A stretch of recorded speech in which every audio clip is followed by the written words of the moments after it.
믿음이 아니면 하나님을 기쁘시게 할 수 없다. 하나님께 나아가는 자는 반드시 그가 계신 것과 또한 그를 찾는 자들에게 상 주시는 이심을 믿어야 할지니라. 그렇게 말씀하셨죠. 우리는 이제 주님을 기쁘시게 하는 우리의 삶의 모티브가 바로 그것이 되었는데, 우리에게 비유할 수 없는 기쁨을 주신 주님께 우리가 주님의 기쁨이 되기를 소원하며 무엇을 하든지 어떻게 주님을 기쁘시게 할까, 이것이 우리의 삶의 모티브가 된 사람들인데, 이제 주님을 기쁘시게 하는 결정적인 방법이 바로 믿음으로 행하는 것이다. 이런 사실을 오후 시간에 우리가 들었었습니다. 오늘 이 시간에는 계속 이어서 그러면 믿음으로 사는 것이 어떤 것이냐, 어떻게 사는 것이 믿음으로 사는 것이고 주님을 기쁘시게 하는 그런 믿음의 삶인가. 자, 우리는 이런 사실을 히브리서 11장 믿음장을 통해서 어떻게 사는 것인지를 힌트를 얻을 수 있고 중요한 단서들을 얻을 수 있습니다. 그래서 저는 이 시간 저와 여러분들이 히브리서 11장을 펴놓고 거기에 나오는 믿음의 사람들이 어떻게 살았는지를 하나하나 살펴보면서 우리도 그 사람들 못지않은 믿음의 행보를 계속하는 놀라운 은혜가 있기를 소망합니다. 히브리서 11장을 가서 보시겠습니다.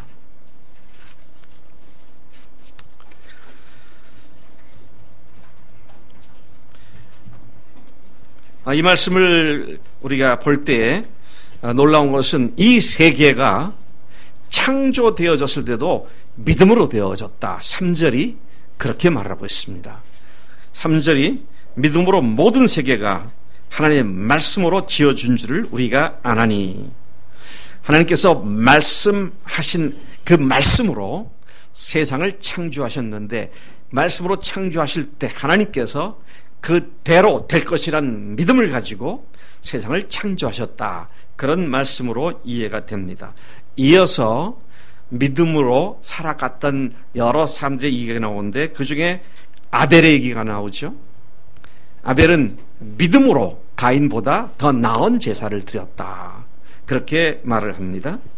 또 5절에 가서 보면 믿음으로 에녹은 죽음을 보지 않고 옮겨졌으니 하나님이 그를 옮기심으로 다시 보이지 아니하였느라 그는 옮겨지기 전에 하나님을 기쁘시게 하는 자라는 증거를 받았느니라.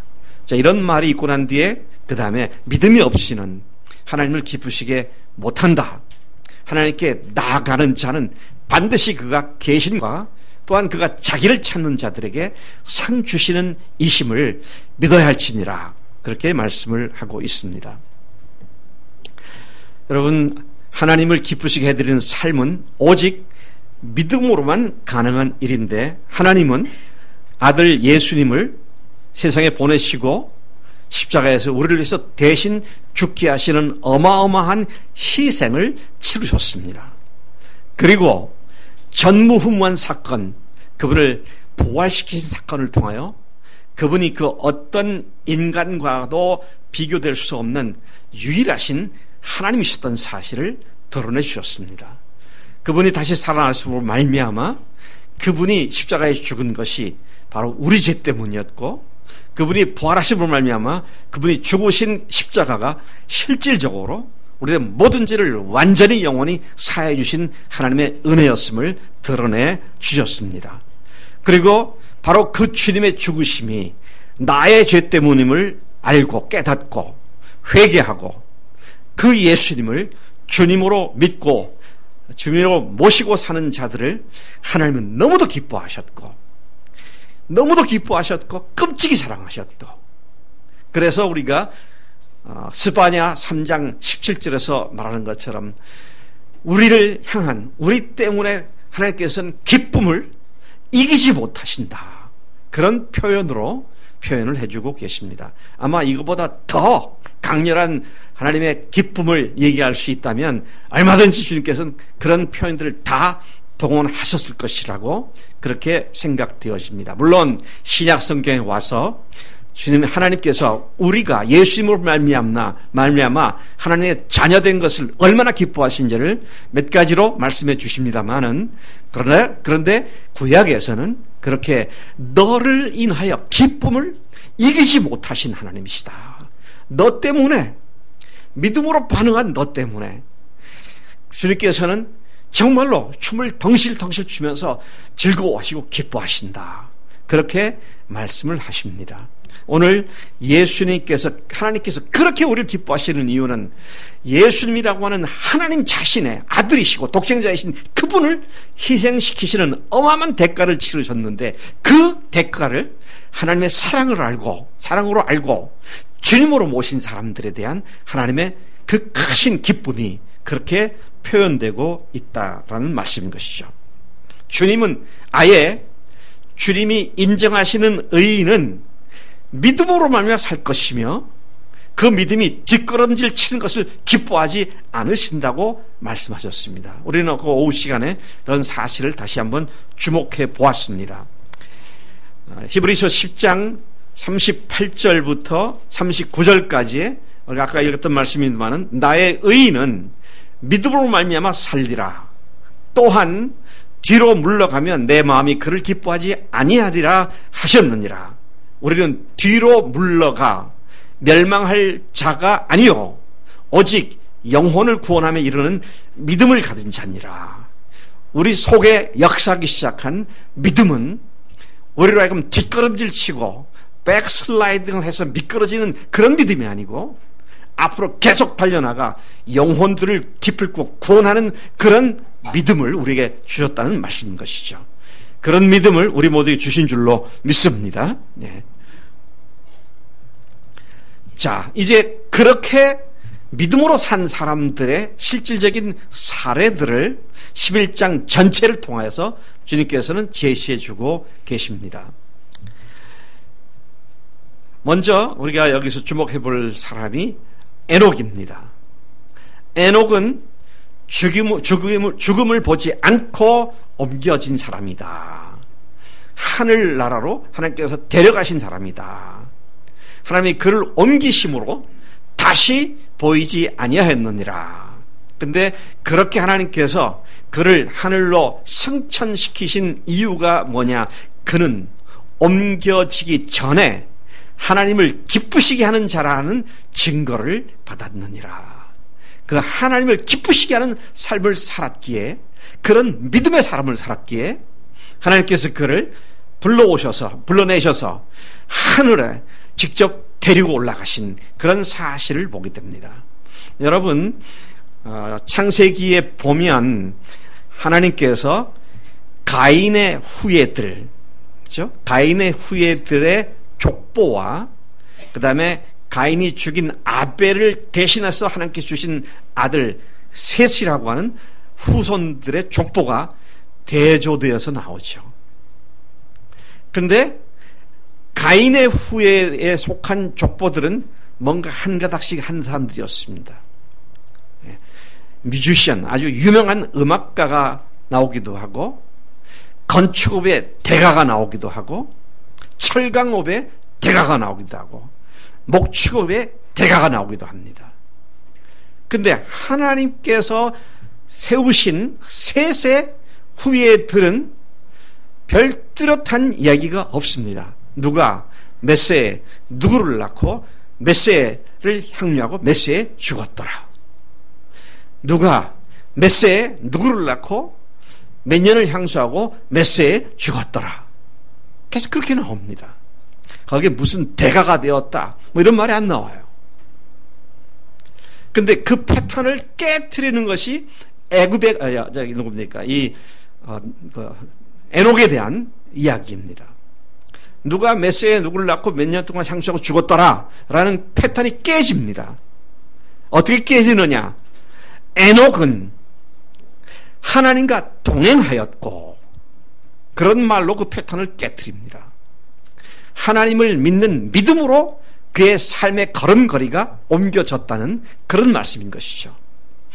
주님을 만나고 주님께 엎드리고 주님을 쫓아 사는 믿음으로 산 에녹을 일컬어서 하나님과 동행하였다. 그렇게 말을 합니다. 이것은 아담 이후 첫 1000년 동안에 유일하게 하나님과 동행했다고 하는 말이 붙어 있는 인물이 바로 에녹이었습니다.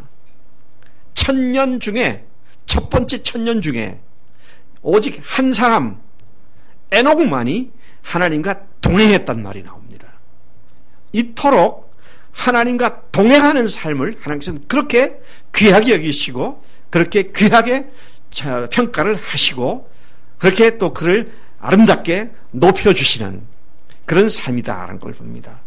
우리는 하나님과 동행했다는 말을 우리가 지금까지 했던 말로 바꾸면 믿음으로 살아갔다. 하나님을 믿는 믿음으로 살아갔다.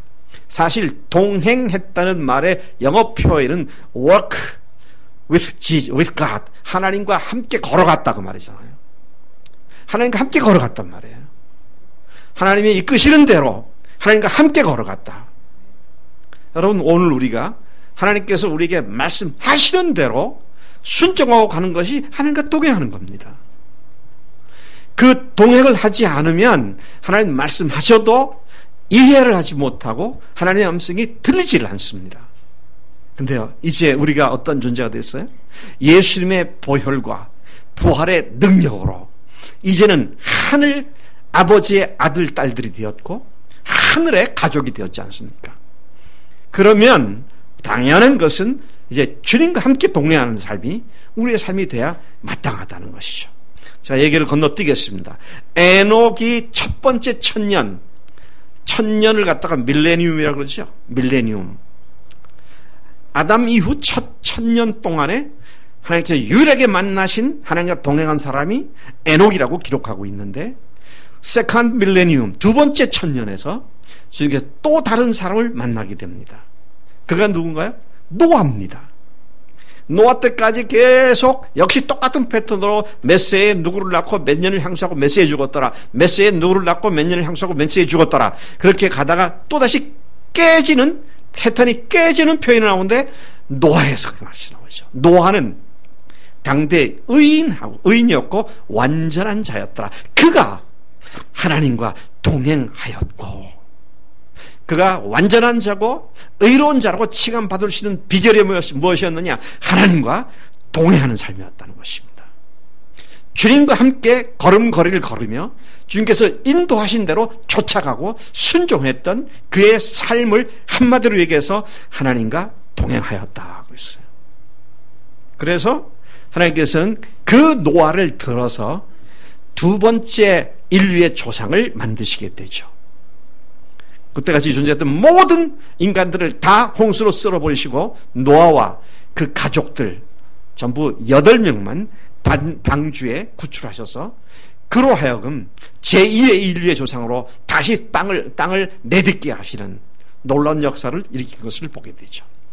그렇게 하나님께서 쓰실 수 있었던 이유가 뭐냐? 하나님과 동행했기 때문이라고 그렇게 말씀하십니다.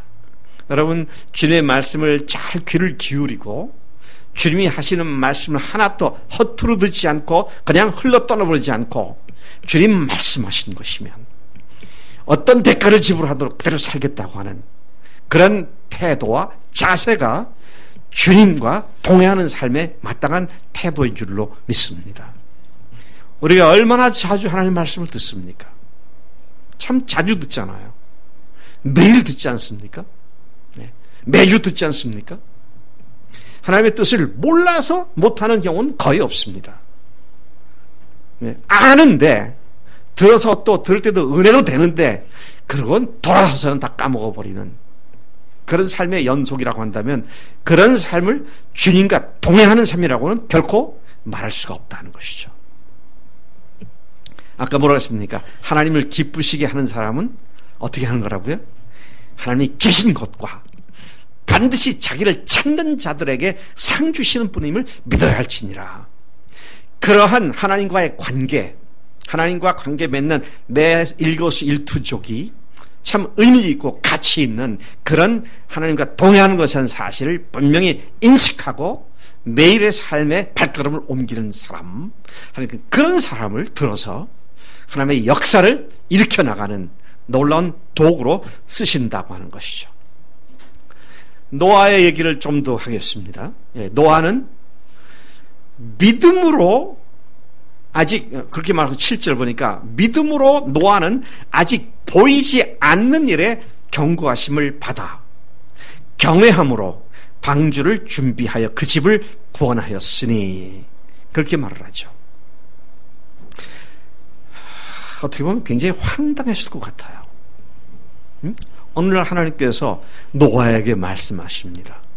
아라산에 내가 보여주는 설계도대로 거대한 뚜껑이 있는 배를 만들어라. 저 티그리스 강이나 유프라테스 강가에 가든지 지중해나 홍해가에 가서 그걸 지으라면 충분히 합리적이고 이해할 수 있는 거죠. 근데 산에다가 산 꼭대기는 아닌 것 같아요. 산에다가 방주를 만들으라고. 그 거대한 배, 네? 사이즈가 적어도 150, 정도 길이에 말이죠. 폭 한 50m가 되고 높이가 일반 건물의 7, 8층 정도 되는 높이에 그런 큰 배를 만들으라고.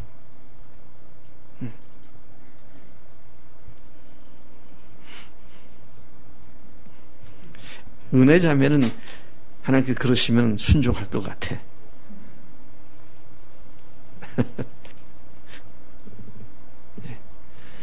우리 대훈이 형제는 그렇게 순종할 것 같아. 이게 완전히 황당한 얘기 아닙니까? 그런데 노아가 어떻게 믿음으로 했다 그랬습니다. 하나님께서 하신 그 말씀을 그대로 믿음으로 말미암아 아직 보지 못하는 일에 경고함을 받았다 그랬어요. 홍수로 이 지구를 완전히 멸망시키겠다는 그 경고를 아멘하고 받아들인 거죠. 얼마나 어마어마한 하나님의 말씀이십니까? 네?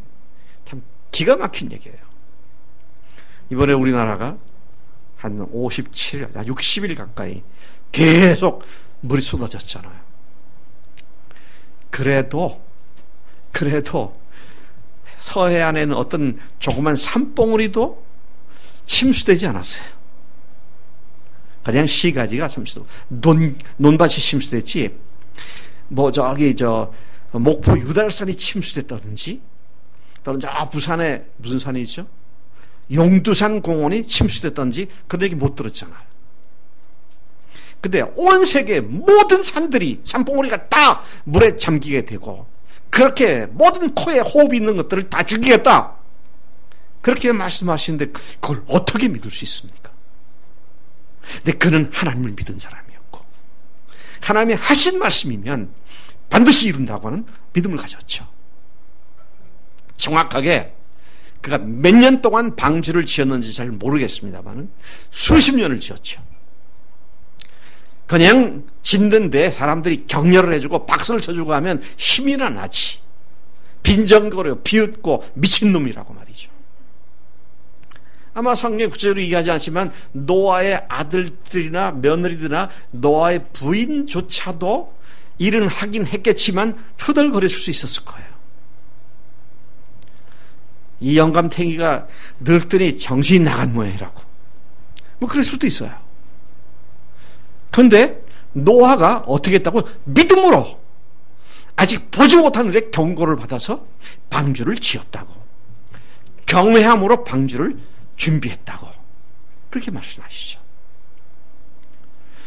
하나님께서 쓰실 수 있는 사람이 바로 이러한 믿음의 사람이라는 것이죠. 말을 했을 때 그건 안 될 거야. 그렇게 딱 거부해보는 것이 주님이 원하시면 그렇게 하실 수 있는 분이시지. 자, 지금 이 시간 제 마음속에 들끓는 제 믿음을 여러분들에게 다시 털어놓습니다. 제게 주신 하나님의 비전은 무슨 유달산이나 대전의 보문산이 물에 잠기는 그런 게 아닙니다. 그렇게 거창한 거 아니에요. 작은 거예요. 뭔가요, 그게요? 온 교인들이 예수님이 부활하신 주님이라고 고백하고 주님께 순종하는 교회가 되는 것?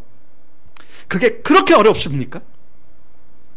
또 모든 교회들이 내가 복음의 사명자구나. 주님을 위하여 영혼들을 위해서 내가 삶을 사는 그런 사명자구나. 그렇게 모든 교회들이 사명자의 삶을 사는 거. 그게 그렇게 어려운 겁니까? 또 하나의 가족 공동체로서 목숨 걸고 사랑하는 그런 사랑 공동체가 되는 이 주님의 명령과 뜻을 받았는데 그렇게 하자고 하는데 그게 그렇게 힘든 거예요? 그거는 저에게만 주신 것이 아니라 성경을 통해서 모든 믿는 자들과 모든 교인들에게 주신 하나님의 명령 아닙니까? 그게 그렇게 어렵습니까?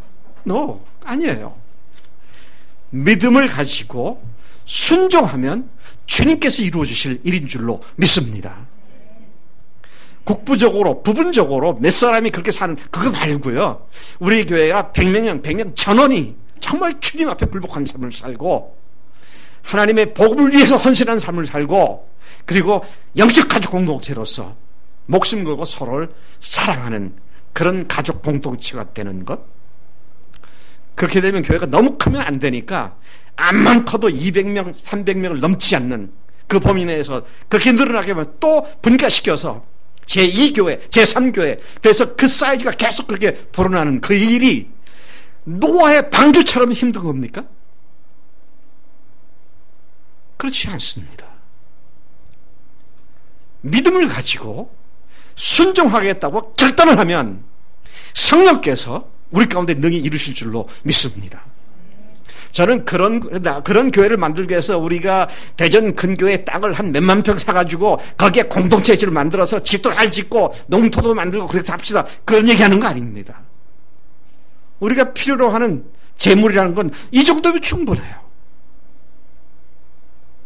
근데 여기에 예수님이 죽으시고 부활하신 하나님이라고 믿는 우리라고 고백한 우리가 이것을 믿음으로 받고 함께 나간다면, 다시 말씀하면 믿음으로 나간다면 성령께서 그런 교회로 우리를 만드시고 또 그 속에 있는 우리 한 사람 한 사람을 참으로 소중하게 여기는 우리 한 사람 한 사람을 가장 복되고 영광스러운 삶의 현장 속에 들어가게 하신 줄로 믿습니다.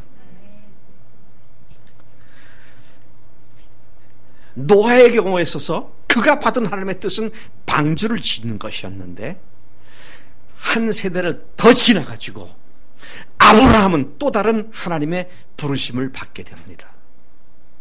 8절이 그 사실을 얘기하고 있죠. 믿음으로 아브라함은 부르심을 받았을 때 순종하여 장래 유업으로 받을 땅에 나아갈 때 갈 바를 알지 못하고 나갔으며, 하나님께서 한 평범한 족장의 아들이었던 아브라함을 부르셨습니다. 그리고 하나님께서 그에게 말씀하십니다. 네 몸에서 난 씨가 온 그 세계에 퍼질 것이고 네 몸에서 난 후손 중에 만국을 다스리는 약속의 씨가 태어날 것이다. 무슨 말입니까? 네가 믿음 가운데 섰기에 내가 너를 통해서 메시아를 세상에 보낼 것이고 그 메시아를 통해서 온 세상이 나에게로 돌아오는 그런 일을 행하실 것이다. 이것은요, 방주는 눈에 보이는 거나 있지, 아브라함이 받은 그 약속은 보이지 않는 무형이었습니다. 그렇죠? 그것도요, 노아는 그래도 몇십 년을 걸렸어도 자기 당대의 방주를 지었고 그 속에 들어갔고 구출을 받았습니다. 근데 아브라함은 하나님께서 주신 약속이 무형이었고 자기가 살아있는 동안 그것이 완성된 걸 보지 못한 상태에서 계속 믿음으로 나아갔다는 것이죠. 참 기가 막힌 믿음입니다. 온 인류를 구원하시는 하나님의 역사가 자기 몸을 통해서는 씨앗에서, 그 씨에서 나올 것이라고는 이 말씀을 믿고 그는 자기 모든 인생을 걸고 하나님께서 가라고 하신 대로 그냥 갔는데, 이것도 기가 막힌 얘기입니다. 어떻게 갔어요? 어디로 가는지도 몰랐어요. 갈 바를 알지 못하고 갔다 그러지 않습니까? 내가 지시할 땅으로 가라고 그랬어요. 지시한 땅으로 가라면 좀 더 쉽지요. 근데 지시할 땅으로 가라고 했어요. 그것이 어딘지도 몰랐습니다. 그런데 그는 자기 아내와 자기 조카인 롯을 데리고 짐을 다 끌어안고 그리고 먼 길을 떠나기 시작하죠. 여러분 그렇게 하실 수 있으시겠어요? 네, 참 믿음이라는 것이 어마어마한 일이다 하는 것을 보게 됩니다. 근데 우리가 주님을 알면 알고 배우면 배울수록 그렇게 할 수 있는 믿음을 더욱더 크게 우리에게 주시는 줄로 믿습니다. 이 아브라함을 생각하면 참 놀랍습니다. 그의 믿음이 참 대단하다. 너무도 대단하기 때문에 하나님께서 그를 일컬어서 믿음의 조상이다. 그렇게 말씀하셨죠. 그래서 Father of our faith, 우리 믿음의 아버지다. 믿음의 조상이다.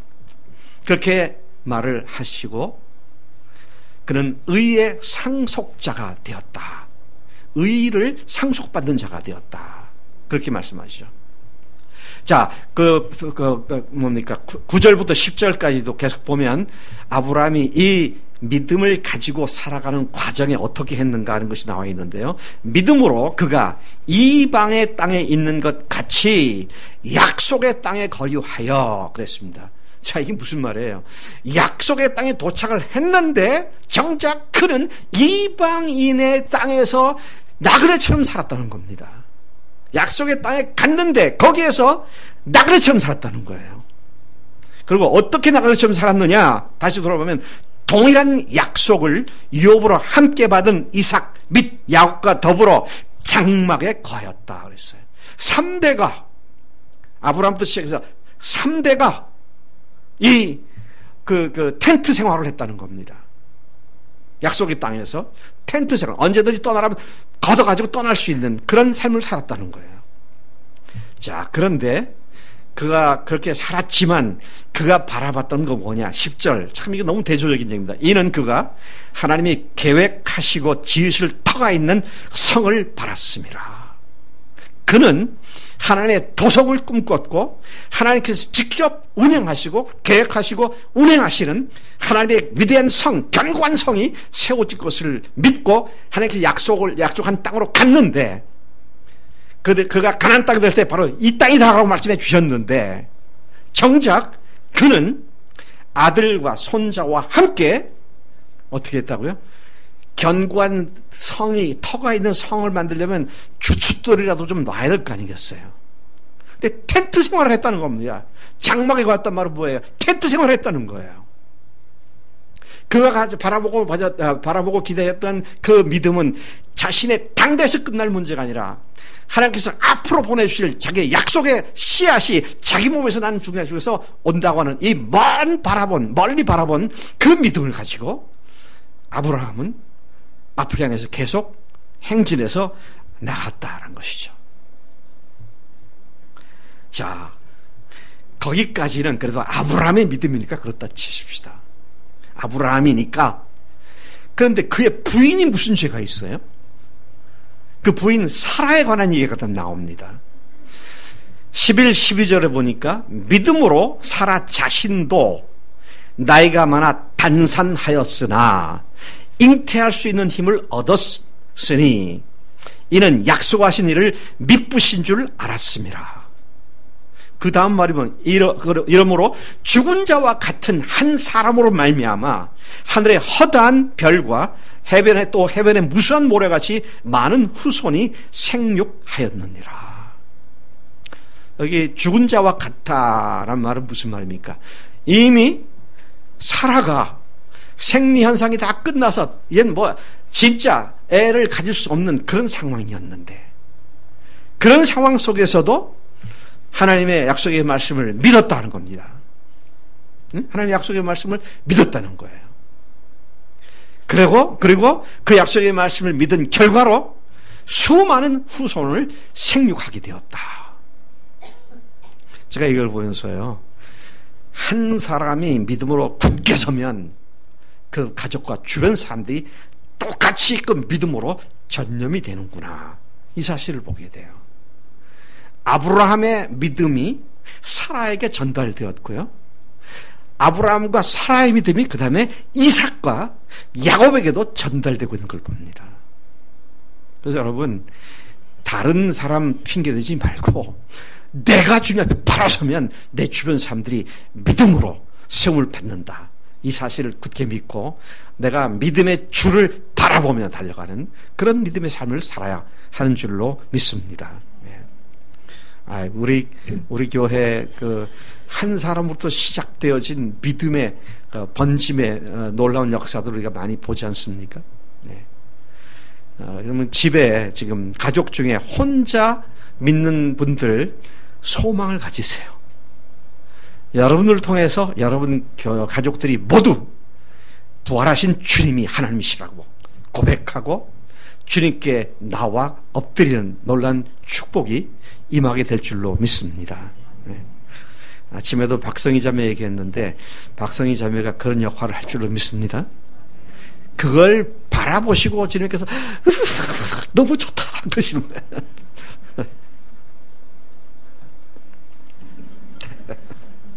생각만 해도 참 기쁘네요. 네. 자, 그런데요, 다시 아브라함에 대한 얘기를 하나님께서 다시 말씀하십니다. 왜냐하면 아브라함을 한마디로 끝내기에는 그의 믿음이 너무 귀했기 때문에 다시 말씀을 17절에서 19절까지 아브라함의 믿음에 관한 얘기를 또 합니다. 아브라함은 시험을 받을 때에 17절이죠. 믿음으로 이삭을 드렸으니 그는 약속들을 받은 자로 돼 그 외아들을 드렸느니라. 잘 아시는 얘기죠. 그가 75세 때에 하나님께서 약속의 씨를 주실 것이라는 말씀을 들었고 그리고 집을 떠났고 99세까지 약속의 씨를 받지 못했고, 그러니까 99세까지니까 무려 24년 걸렸죠. 그동안에 사라는 다 몸은 다 말라 비틀어진 것처럼 죽은 몸 같았고 본인도 역시 그런 험한 상황에 육체가 들어가 있었지만 드디어 100세가 되었을 때 이삭을 낳게 되죠. 기가 막힌 얘기입니다. 그러니까 이삭은 어떤 아들이었느냐? 믿음으로 낳은 아들이었어요. 응? 믿음으로 낳은 자식이었어요. 불가능하는데 태어난 아들이었습니다. 하나님께서 주신 아들이죠. 아브라함이 얼마나 기뻤겠어요. 네, 얼마나 기뻤겠어요. 드디어 약속하신 아들이 태어났구나. 그리고는 금지옥엽같이 철저하게 보호하고 사랑하고 가장 좋은 것으로 먹이고 입히고 그렇게 해서 이 아들이 쑥쑥쑥쑥 자라가지고 중학교 3학년이나 고등학교 1학년쯤 된 나이라고 생각되어집니다. 그러니까 이삭의 나이가 아마도 15세, 16세 막 그 정도 되지 않았을까 생각이 되어져요. 그 나이가 그렇게 됐다고 생각한다면 약속을 받은 때로부터 40년 뒤에 드디어 이제 좀 씨알이 굵어진 아들이 된 거죠. 얼마나 기대가 될 수 있는 상황입니까? 그런데 하나님께서 어느 날 밤에 아브라함아, 네 아들을 모리아산에 가서 나에게 바쳐라. 그래서 바치라는 거는요, 목사가 되게 하라, 선교사가 되라, 그 말 아닙니다. 실제로 그를 죽여서 피를 흘리고 나에게 제사를 드려라, 그 말이잖아요.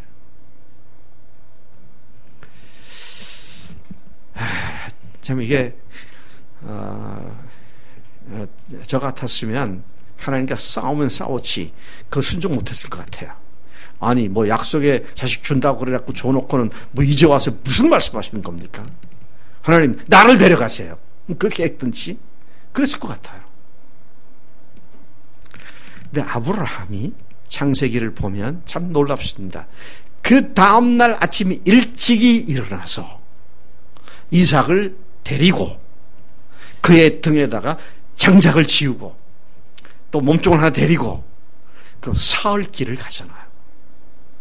그리고 모리아산에서 제단을 쌓고 이삭을 잡기 위해서 칼을 들어서 찌르려고 하지 않습니까? 도대체 이 아브라함의 믿음을 생각하면 참 기가 막힌 거예요. 왜? 하나님께서 약속하신 씨를 갖다가 하나님께서 바치라 그러시니까 하나님 지금 약 주고 병 주고 약 죽이십니까? 뭐 이런 식으로 대들 수도 있는 상황입니다. 그런데 그가 그대로 합니다. 근데 그가 그렇게 주저함이 없이 그렇게 하려고 하니까 하나님께서 너무 놀라셨어요. 그래서 하나님께서 아브라함을 부르시는데 그냥 아브라함아 그러지 않았습니다. 아브라함아 아브라함아 그 아이에게 손을 대지 말라고. 하여튼 아브라함이 굉장히 행동이 빨랐던 것 같아요. 타이밍만 놓치면 이삭이 죽게 생겼어요. 하나님이 급히 두 번을 부르면서 하시는 말씀이 그 아이에게 손을 대지 말라고. 이거는요, 아브라함이 이삭을 바치는 것이 아들을 바치는 것이 아니었습니다. 그 뭐였느냐? 아브라함의 생애 전체 목적을 다 포기하라는 얘기입니다. 그렇잖아요. 약속의 씨를 바라보고 살았는데 그걸 바치라니까 네가 갖고 있는 그 비전, 계획 내 앞에 다 내려놓아라. 근데 그가 그렇게 했다는 거죠. 참 놀라운 순종이고 믿음이다라는 생각을 합니다. 여기 다시 돌아가서 보면 그가 그렇게 할 수 있었던 이유를 기록하고 있습니다. 뭐라고 기록하고 있습니까? 18절에 그에게 이미 말씀하시기를 내 자손이라 칭할 자는 이삭으로 말미암으라 하셨기 때문에 그 이삭을 잡아서 바친다 하더라도 하나님이 하신 말씀이 있기 때문에 그를 죽여도 다시 살리실 것이라고 하는 이런 믿음을 갖고 있었다는 것이죠. 19절이 그렇게 말하죠. 그가 하나님이 능히 이삭을 죽은 자 가운데서 다시 살리실 줄로 생각한지라 비유컨대 그를 죽은 자 가운데서 도로 받은 것이니라. 다시 말하면 이삭을 부활로 다시 받은 존재가 되었다. 그런 표현을 지금 말을 하고 있는 것이죠. 인간들 중에 하나님의 심정을 제대로 알고 동참한 사람이 바로 아브라함이었습니다. 하나님께서 당신의 아들을 십자가에서 그 십자가가 바로 이삭을 바치려고 했던 모리아산에 아주 가까운 어디서 거기일지도 모르는 그 동일한 장소일지도 모르는 거기에서 하나님께서는 당신의 아들이신 예수님을 십자가에 피 흘려 돌아가게 하시는 그런 희생을 치르셨는데 그때로부터 2000년도 더 전에 아브라함에게 하나님의 심정을 알게 하시고 경험케 하신 그런 하나님의 놀라운 섭리를 우리가 여기서 다시 보게 되는 것이다 하는 것이죠. 우리는 여기에서 부활신앙의 원조를 찾아볼 수 있습니다. 아브라함이 하나님께서 내 아들을 바쳐도 하나님께서 그를 살리실 것이다. 왜?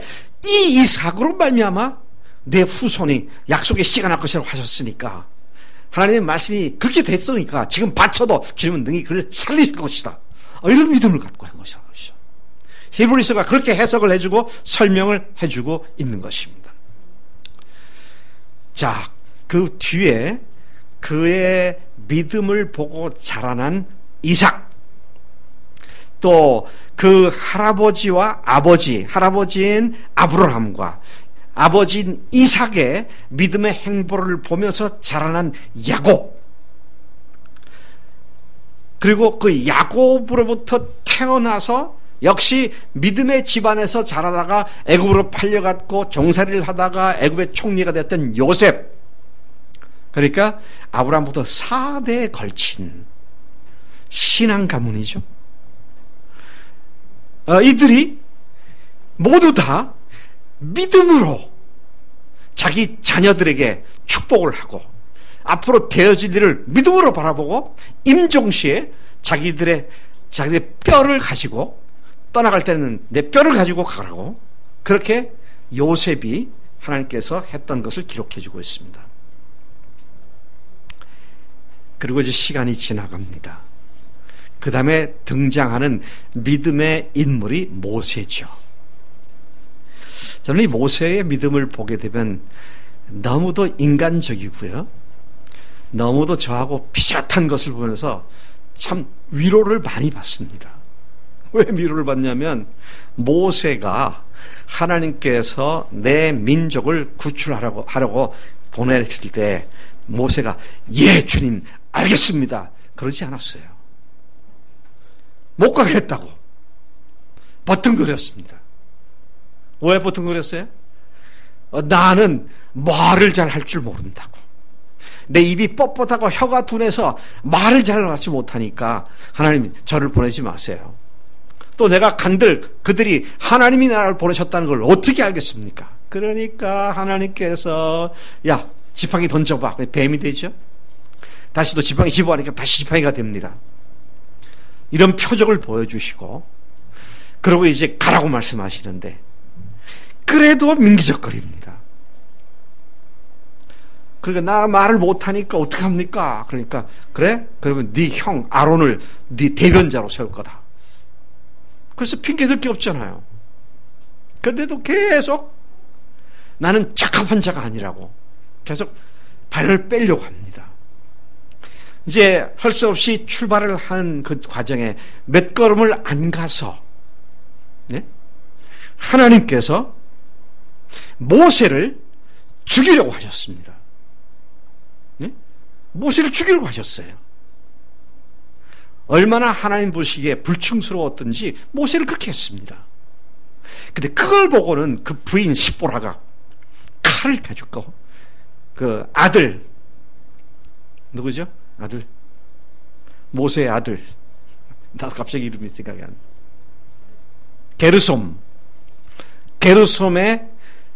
게르솜에게 할례를 행하죠. 양피를 베어서 피를 내게 됩니다. 그러니까 그 피를 보고 그를 죽이려던 사자가 떠나가게 되죠.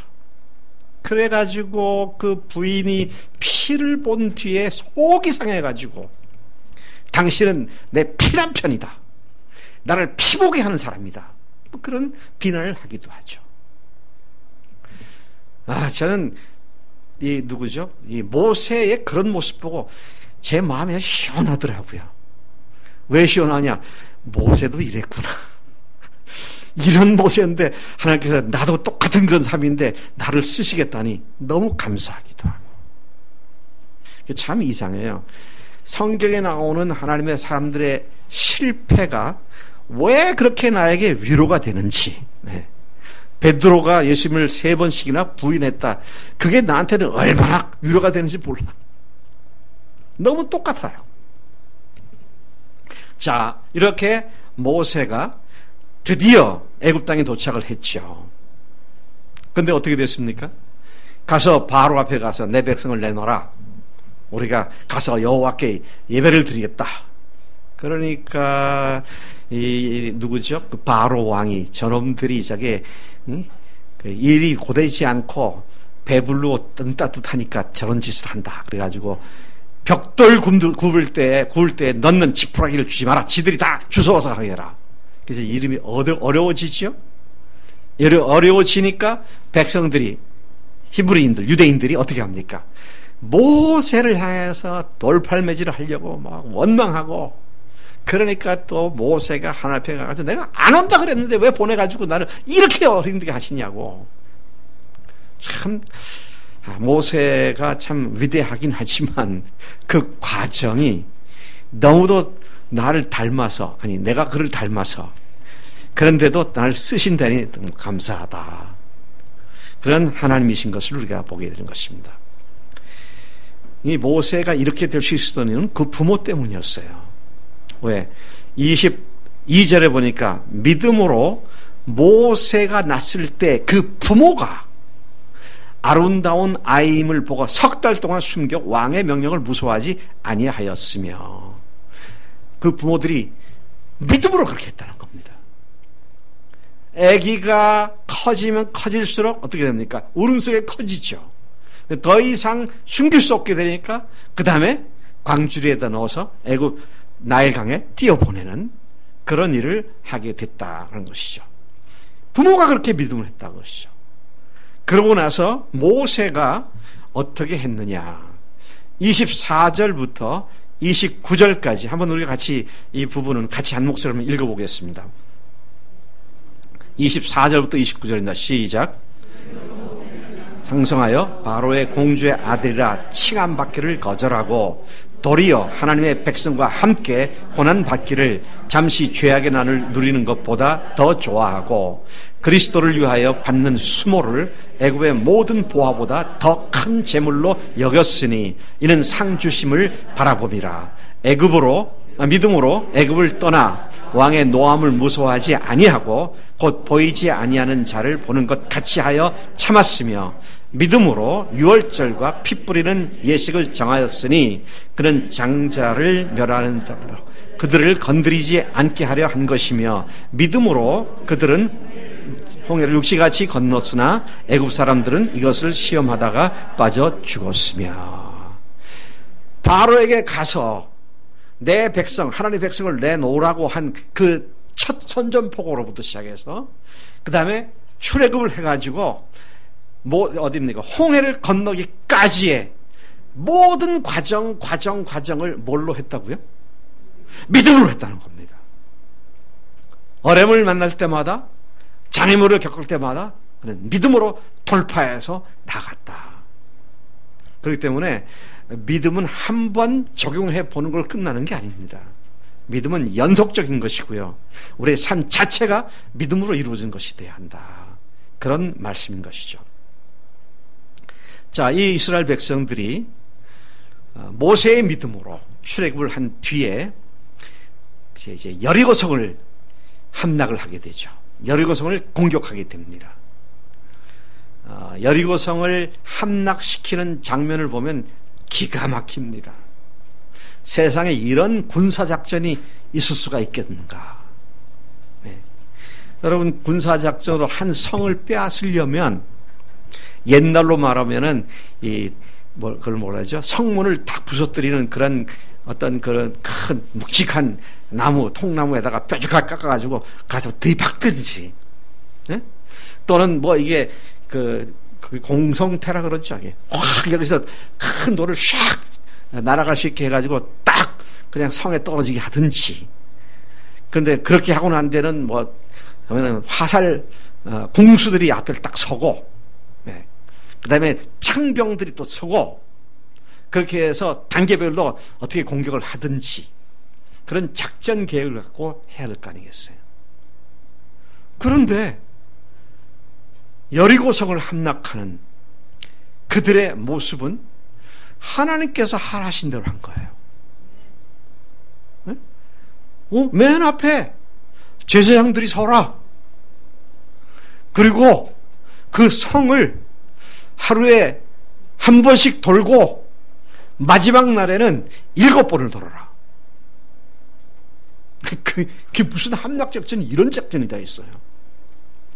제가 왜 자꾸 이런 걸 얘기를 하냐면요, 우리의 믿음이라고 하는 것은 비록 우리가 논리적이고 합리적이고 이성적이야 하지만 우리의 믿음은 그것을 훨씬 뛰어넘는 하나님의 능력을 경험하게 하는 통로가 믿음인 줄로 믿습니다. 여러분, 할 수 있는 것을 하면 그건 믿음이 아니에요. 가능성을 실현한 것뿐이죠. 그런데 불가능한 것을 했을 때에는 그것이 바로 믿음으로 한 것이다. 그런 얘기를 할 수 있는 것이다. 그렇게 돌고 엿새 동안 돌고 마지막 날은 7번째는 그냥 7바퀴를 돌고 나서 소리를 지르고 함성을 지르니까 성이 와르르 하고 무너지게 되었고, 그냥 그 성으로 들어가서 거기 있는 사람들을 쳐 죽이고 그 성을 빼앗는 그런 승전을 하게 되죠. 하나님께서 행하시는 일에 쓰임받는 인물은 믿음으로 사는 사람들입니다. 참 놀라운 것은요, 모세를 통해서 이스라엘 백성들이 하나님을 경험한 후에는 여호수아의 리더십 하에서는 말도 안 되는 군사작전을 믿음을 갖고 하더라고요. 참 믿음의 리더십을 보는 사람들이 그 믿음을 전달받는다는 이 사실을 또한 다시 보게 되는 것입니다. 자, 이런 사람들의 얘기를 쭉 쓰던 히브리서 기자가 뭐라고 말하면 내가 무슨 말을 더 하겠느냐. 너희들이 알다시피 기드온, 바락, 삼손, 입다, 다윗, 사무엘과 선지자들의 일을 말하려면 내게 시간이 부족하리로다. 그 다 얘기를 하면 시간이 모자라지 않겠느냐. 그들이 그렇게 다 모두 믿음으로 사는 사람들이 아니냐. 그런 말씀을 하고 있는 것이죠. 그래서 그들이 한 사람 한 사람 다 무슨 일을 했다고 말하지 않고 통틀어서 33절을 보니까 그들은 믿음으로 나라들을 이기기도 하고 의를 행하기도 하며 약속을 받기도 하며 사자들의 입을 막기도 하며. 사자들의 입을 막은 믿음의 사람 하면 누군가요? 다니엘이 생각나죠. 다니엘이 생각나죠. 제가 우리 교회에서 다니엘 얘기할 때 몇 번 얘기를 했지만 저는 구약 성경 중에서 제일 통쾌한 장면이 다니엘이 사자굴에서 건져지는 장면이라고 생각되어집니다. 그렇게 통쾌할 수가 없어요. 아시다시피 다니엘이 간신배들의 꼬임에 넘어간 왕이 자기가 아닌 다른 어떤 신이나 누구에게 뭘 구하거나 절하거나 하는 사람이 있으면 사자굴에 집어넣는다. 이 다니엘이 그 왕명이 적혀 있는 그 조서에 어인이 찍힌 것, 그러니까 옥쇄죠. 왕의 도장이 찍혀 있는 것을 알고도 자기 규례대로 하루에 3번씩 예루살렘에 향해서 창문을 열어놓고 하루에 3번씩 하나님께 기도했다 그랬어요.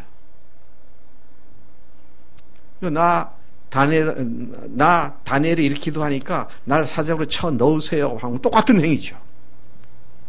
그것을 엿보고 있던, 그렇게 되기를 기다리고 있던 간신배들이 그를 붙잡아다가 왕 앞에 세웠고, 왕은 자신이 내린 명령이니까 할 수 없이 그를 갖다가 사자굴에 집어넣으라고 했죠. 그래서 사자굴에 들어갔습니다. 제가 질문을 하나 하겠습니다. 여러분들이 성경을 어떻게 얼마나 잘 아시나 질문해야겠네요. 다니엘이 사자굴에 들어갔지만 하나님이 그를 살리실 것이다 라는 믿음을 누가 갖고 있었는가? 1번 다니엘, 2번 다니엘의 친구들, 3번 간신배들, 4번 다리오 왕이 그런 믿음을 가졌더라고요. 세상에나 이런 믿음의 사람을 보았던 왕이 그런 믿음을 갖고 있더라고요. 다니엘이 사자굴에 들어갈 때 왕이시여 걱정하지 마세요.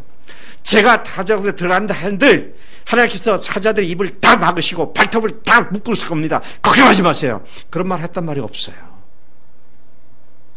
근데 밤새도록 왕이 고민을 하다가 새벽녘이 돼가지고 사자굴 앞에 가가지고 소리를 지릅니다. 살아 계시는 하나님의 종 다니엘아. The servant of living God. 살아있는 하나님의 servant, 종 다니엘아.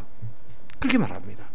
하나님을 지칭할 때 이방 왕이 살아있는 하나님의, 살아계시는 하나님의 종 다니엘아. 하나님께서 과연 너를 사자의 입에서, 사자의 발톱에서 지키기에 능하셨더냐?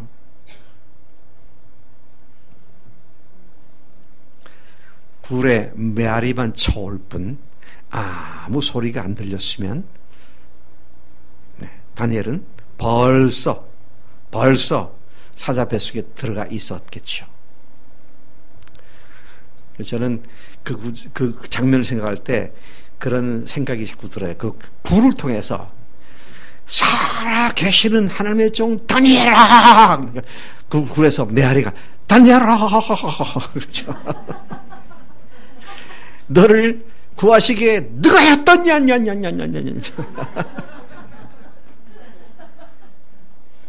근데 그걸로 끝났으면 아무것도 아니죠. 근데 거기서 소리가 나죠. 왕이시여, 만세수를 하옵소서. 과연 하나님께서 나를 지키셨나이다. 이게 도대체 뭐예요? 이게 믿음의 승리 아닙니까? 믿음으로 다니엘은 사자 입을 봉하게 하는 하나님의 능력을 경험하기 시작하죠. 경험하게 되었죠. 또 계속해서 보면 34절에 불의 세력을 멸하기도 하며 칼날을 피하기도 하며 연약한 가운데서 강하게 되기도 하며 전쟁에 용감하게 되어 이방 사람들의 진을 물리치기도 하며 전쟁에 용감해져 가지고 이방인 군대를 물리친 사람, 그러면 누가 생각납니까? 기드온 생각이 나죠. 물론 다윗도 있습니다만 기드온 생각이 납니다. 기드온이 300명의 용사를 가지고 약 15만 매청 16만 명의 대군을 물리쳐버립니다.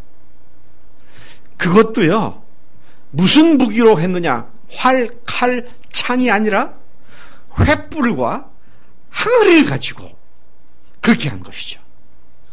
이것도 역시 말이 되는 얘기입니까? 근데 하나님께서 그렇게 하라 하셨고, 기드온과 그 신하들, 부하들이 그 말씀대로 순종했고, 그래서 그 결과 상상할 수 없는 놀라운 하나님의 역사를 일으켰던 것을 보게 된다 하시죠. 믿음으로 산다는 것이 바로 이런 말이죠. 네.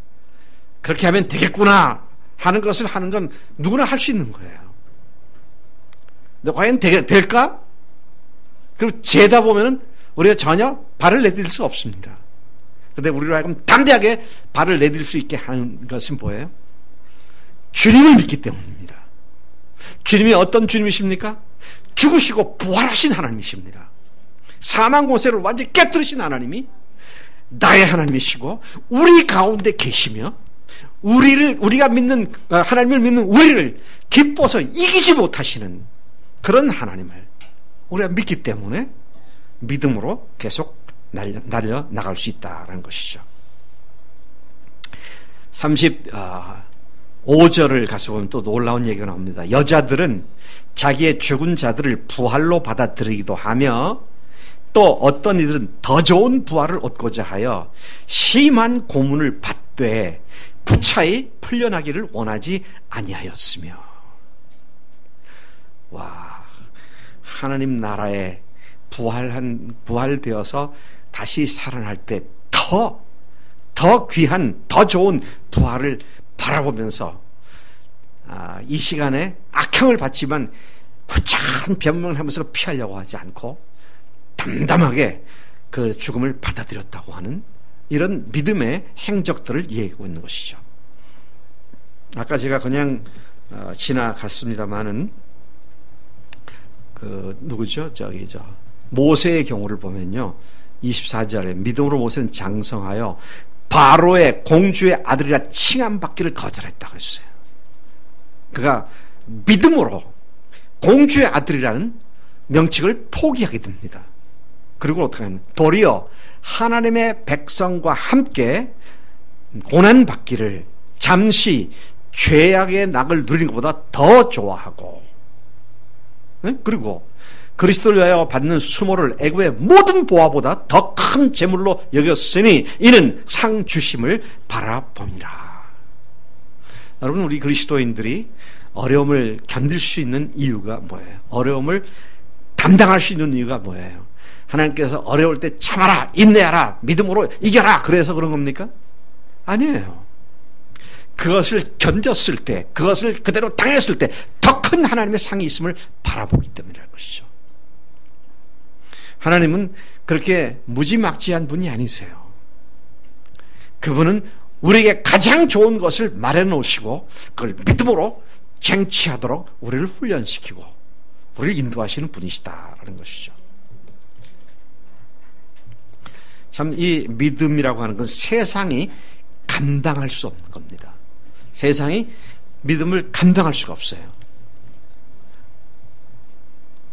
하나님의 인류 구속 역사는 바로 이렇게 믿음으로 행한 사람들을 통해서 하나님께서 이루신 놀라운 구속의 역사인 것이다 하는 것이죠.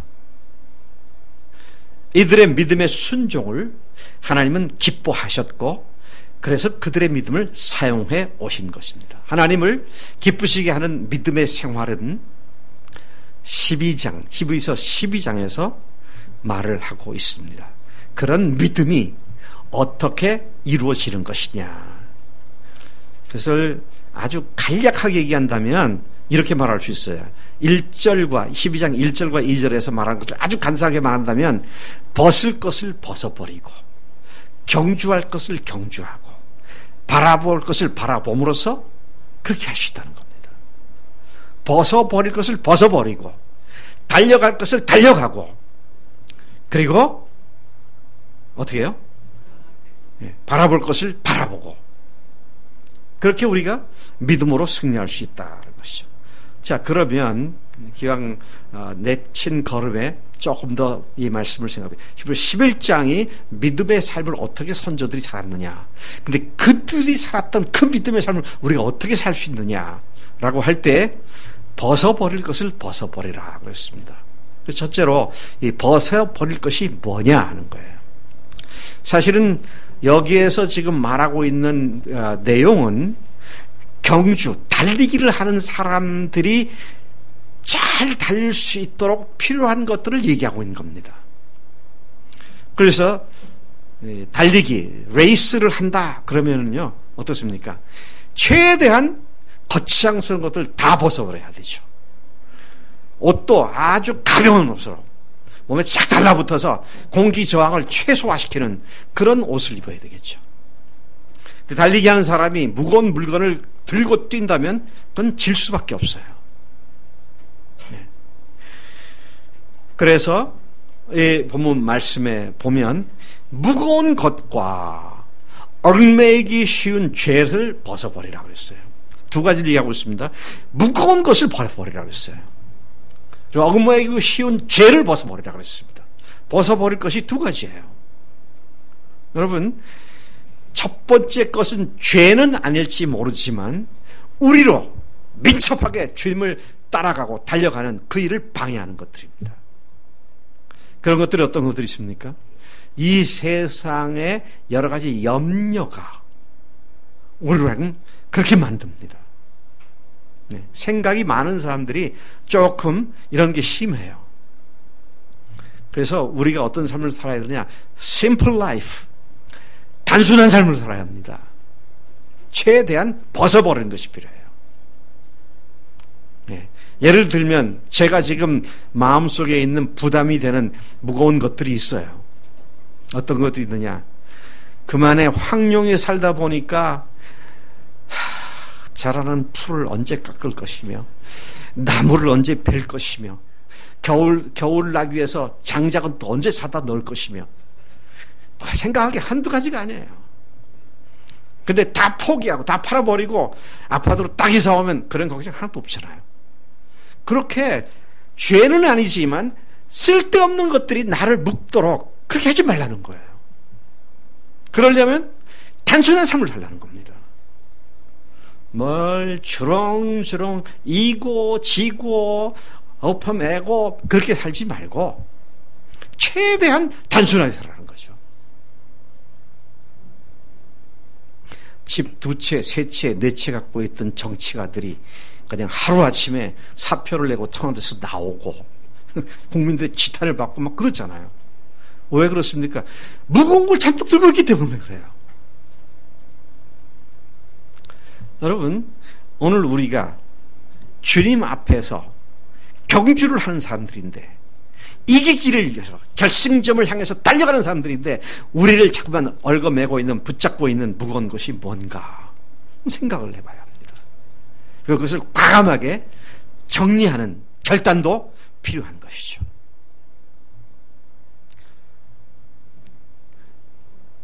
조금 전에 말씀드린 대로 한다면 자신의 염려, 근심, 걱정거리, 자신의 습관과 태도 등 하나님을 쫓아가는 데 있어서 거추장거리가 되는 그것들을 최대한 벗어버리고 단순하게 앞에 표대를 향해서만 전력 질주를 하라고 하는 그런 말씀이죠.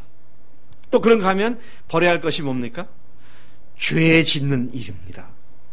그 죄 짓는 일은 이렇게 저렇게 나를 얽어매서 달려가지 못하게 만드는 것이죠.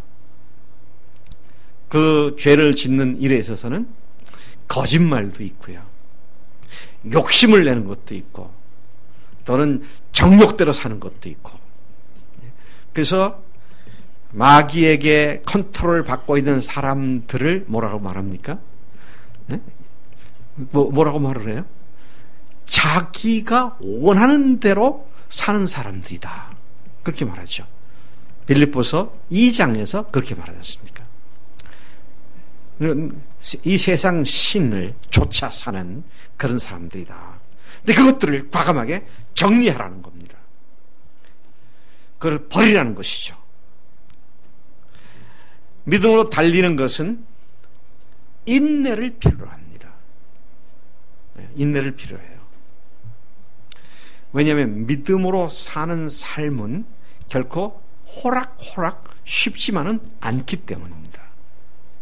그래서 믿음으로 시작했다면 끝까지 견디며 인내하고 달리라고 말하는 겁니다.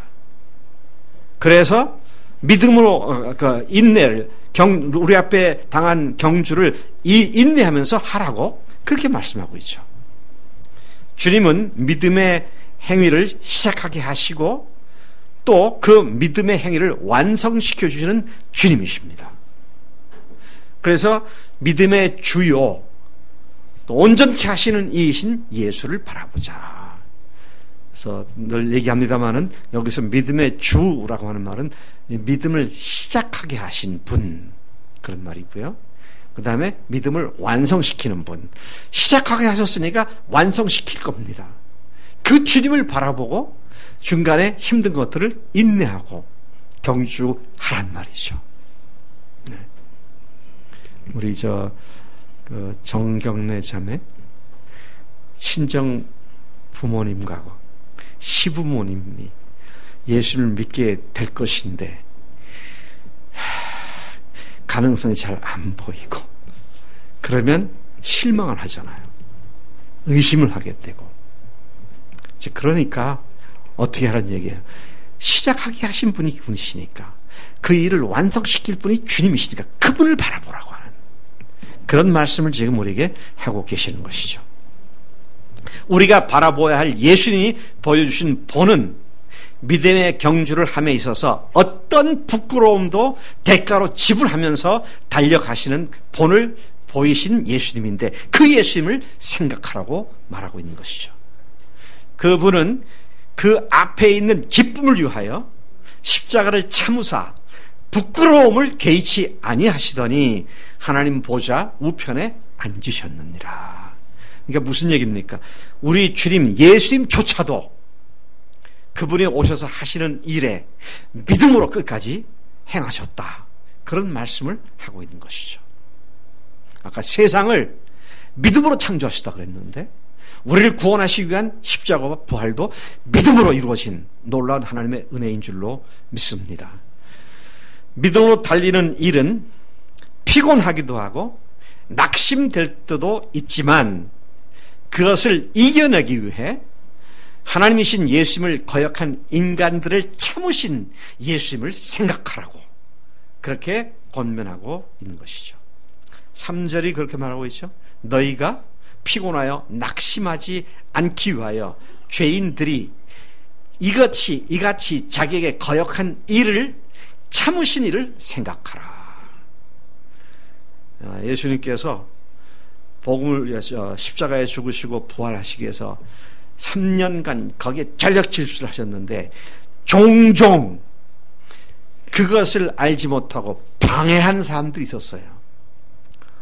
그 예수님이 십자가에 지시는 걸 방해한 대표적인 사람이 누굽니까? 누구요? 베드로였습니다. 최측근이었어요. 근데 예수께서 십자가에 죽으시고 사흘 만에 부활하시겠다 그러니까 예수님을 한편 옆으로 끌고 갑니다. 베드로가요. 그죠? 예수님 옆으로 끌고 가가지고 그 다음에 예수님을 막 나무랍니다. 우리 말에는 그렇게까지 번역 안 되는데 영어 성경에는 그렇게 돼 있어요. 예수님을 옆으로 모시고 가서, 좋은 말로 모시고 가서 거기에서 예수님을 책망했다. 예수님을 야단쳤다. 리뷰크라고 말합니다. 그러니까 주님께서 뭐라 그러세요?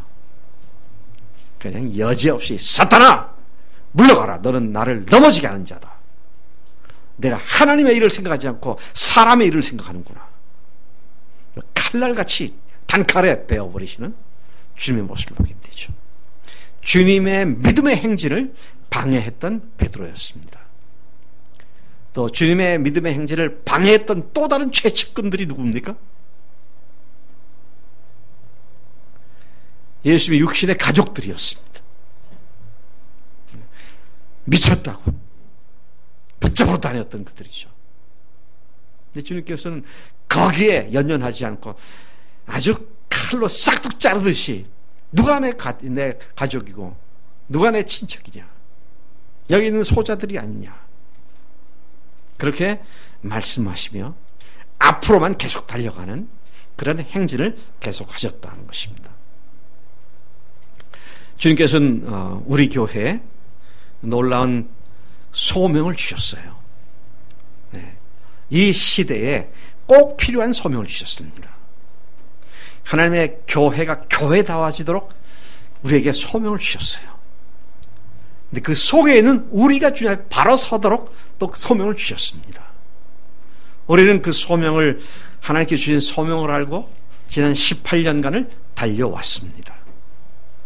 지금 그 소명을 약속의 말씀으로 붙잡고 나아가는 우리 믿음을 다시 한번 점검해 볼 필요가 있습니다. 그 소명이 성취되게 되면 그것이 하늘의 기쁨이 되고 우리의 기쁨이 될 터인데, 자, 이것들에 대한 현재 나의 자세나 나의 믿음이 어떤 위치에 있는가?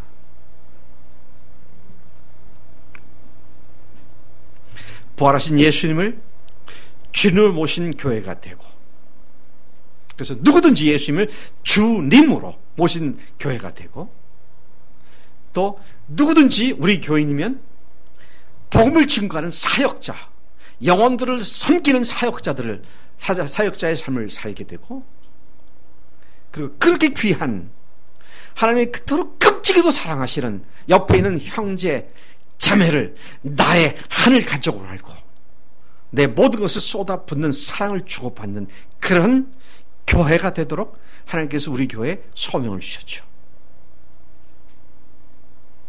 이게 박 목사가 혼자 받은 소명입니까? 아니에요. 온 세계 모든 그리스도인이 받은 소명입니다. 그런데 그렇게 소명에 충실한 교회가 많지 않더라 이거예요. 그래서 외롭지만 부끄러움을 개의치 않고 여기까지 온 거 아닙니까? 네. 지방의 목사들이 그래요.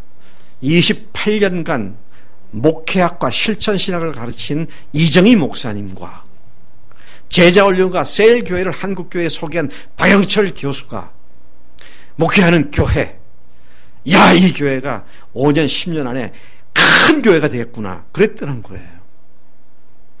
5년 10년은 뭐예요? 18년 돼도 아주 그러고 있잖아요. 그래서 별거 아니네 그렇더라고요. 별거 아닙니까? 저도 우리는 지금 하나님께서 우리에게 주신 소명을 향하여 몸부림치며 주 옆에 그 믿음을 달라고, 그 소명을 이룰 수 있는 믿음의 사람이 되게 해달라고, 이 수양의 기간 동안에 그것으로부터 오는 기쁨으로 우리를 새롭게 해달라고 주님 앞에서 이렇게 모여서 함께 말씀을 듣고 함께 기도하는 그런 자리에 있다라는 것이죠. 제가 이렇게 질문을 해보겠습니다.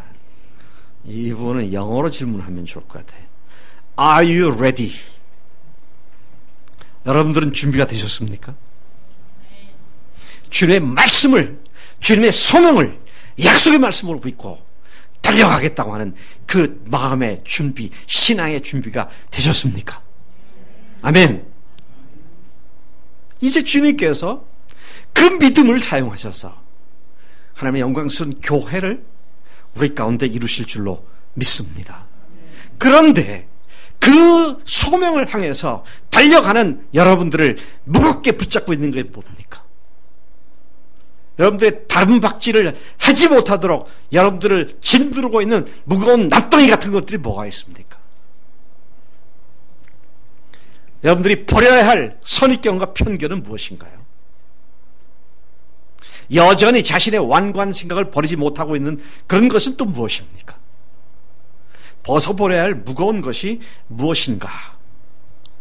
우리 이것을 심각하게 주님 앞에서 살피고 주님께서 무엇이라는 것을 알려주시면 빨리 다 떨쳐버리고 벗어버리고 정말로 가벼운 마음으로, 가벼운 몸으로, 가벼운 삶으로 주님 앞에 전심전력 질주하는 그런 삶이 되어야 할 줄로 믿습니다. 여러분들을 자주 넘어지게 하는 죄와 습관이 또 뭡니까? 오늘 이 시간 저는 여러분과 함께 이 문제에 대해서 진지하게 하나님께 호소하고 기도하고 성령께서 우리 기도를 들으시는 놀라운 복된 시간을 갖기를 원합니다. 오늘 우리가 오늘 지금 4번째 말씀까지 나눴는데요. 지금 이 시간까지 말씀한 것들을 다시 되돌아보면서 주님 앞에 우리가 온전히 엎드리는 그런 시간 되기를 원합니다.